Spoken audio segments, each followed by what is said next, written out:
Stage 1 లో 9.5 లక్షల ఎకరాలు ఉంటే ఏ రోజు కూడా గత కాంగ్రెస్ ప్రభుత్వ హయాంలో 5-6 లక్షలకు మించి ఎన్నడూ మంచి గుడ్ ఇయర్ లో కూడా మంచిగా వర్షాలు పడ్డ సంవత్సరంలో కూడా 6 లక్షలు 6.5 లక్షల ఎకరాలకు దాటి ఎన్నడూ నీళ్లు బారలేదు.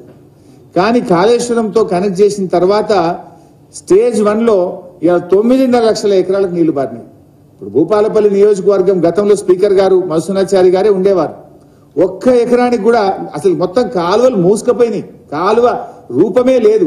తిరిగి కాలువలు దవ్వి ఆ ఎస్ఆర్ఎస్పీ స్టేజ్ 1 లో భాగంగా ఉన్న భూపాలపల్లి గాని నర్సంపేట గాని చాలా నియోజకవర్గాలకు మేము మొత్తం కూడా నీళ్లు ఇచ్చి 9.5 లక్షల ఎకరాలకు ఎస్ఆర్ఎస్పీ స్టేజ్ 1 లో నీళ్లు ఇచ్చాం. స్టేజ్ 2 అసలు మీరు పూర్తే చేయలేదు, నీళ్లు ఇచ్చి పెట్టండి. స్టేజ్ 2 లో రైల్వే క్రాసింగ్స్, గేల్ క్రాసింగ్స్ అన్ని పెండింగే ఉండే. సర్కారు తుమ్మలు మొలిచినాయి మొత్తం ఎస్ఆర్ఎస్పీ స్టేజ్ 2 లో. ఎస్ఆర్ఎస్పీ స్టేజ్ 2 ను పూర్తిగా పునరుద్ధరించి కాళేశ్వరం ప్రాజెక్టు అనుసంధానం చేసి 2 పంటలకు 4 లక్షల ఎకరాలకు నీళ్లు ఇచ్చాం. 2 పంటలకు ఇచ్చాం, ఒక్క పంట కాదు. వానాకాలం ఇచ్చినాం, యాసంగి పంటకు కూడా ఇచ్చినాం. ఇది నేను చెప్పడం కాదు కదా, మీరు వెళ్ళి కోదాడ రైతులను, సూర్యాపేట రైతులను, తుంగతుర్తి రైతులను, డోర్నకల్ రైతులను, నర్సంపేట రైతులను, మహబాద్ రైతులను, పాలకుర్తి రైతులను అడిగితే చెప్పరా? ఆనాడు కాంగ్రెస్ ప్రభుత్వ హయాంలో నీళ్లు వచ్చినాయా? మీకు నీళ్లు ఎప్పుడు వచ్చినాయి? కాళేశ్వరం కనెక్ట్ అయిన తర్వాత 2 పంటలకు నీళ్లు వచ్చినాయా లేదా అని మీరు వెళ్ళి రైతుల్ని అడగండి.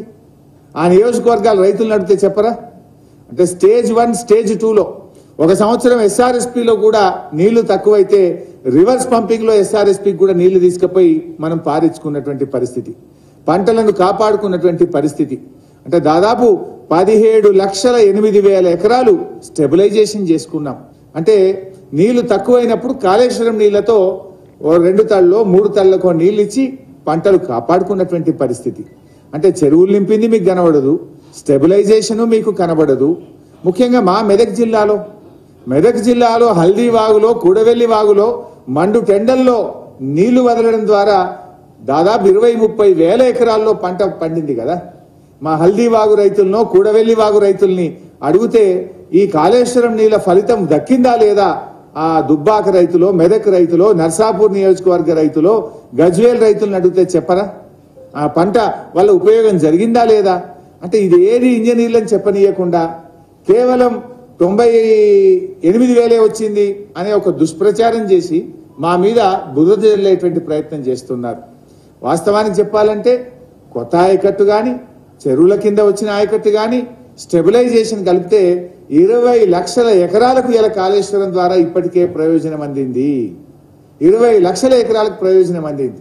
అంటే ఈ వాస్తవాల్ని మరుగున పెట్టి ప్రజలను తప్పుదో పట్టించే విధంగా ఇవాళ కాంగ్రెస్ పార్టీ, ఆ ప్రభుత్వం ఇవాళ ఒక దుష్ప్రచారానికి పాల్పడతా ఉంది. మీకు ఇంకో చిన్న ఉదాహరణ కూడా చెప్పాలి. కానీ మీరు ఎంతసేపు ఏం చేయాలో ముందుకు పోకుండా అదేదో సినిమా చూపించినట్టుగా చూపించండి. మరి మొత్తం చూపించింది. రాండి, మల్లన్న సాగర్ చూపింది, కొండపోచమ్మ చూపింది, రంగనాయక సాగర్ చూపింది, హల్దీ వాగు చూడండి, కూడవెల్లి వాగు చూడండి, నిండిన చెరువులు చూడండి. అవన్నీ ఎందుకు చూపించరు? మలకపేట ఎందుకు చూపించరు? అంటే మీరు కేవలం ఒక భూతద్దంలో పెట్టి మా మీద బురద జల్లే ప్రయత్నంలో మీరు ఉన్నారు. కానీ ప్రజలకు వాస్తవాలు తెలుసు, తెలియదా?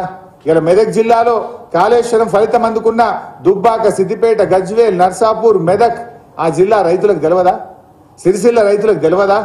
అదేవిధంగా మరి ఆ కోదాడ, సూర్యాపేట, మరి అదేవిధంగా తుంగతుర్తి, నర్సంపేట, డోర్నకల్లు, మరి మహబాదు, పాలకుర్తి, కేసముద్రం ఆ రైతులకు తెలియదా?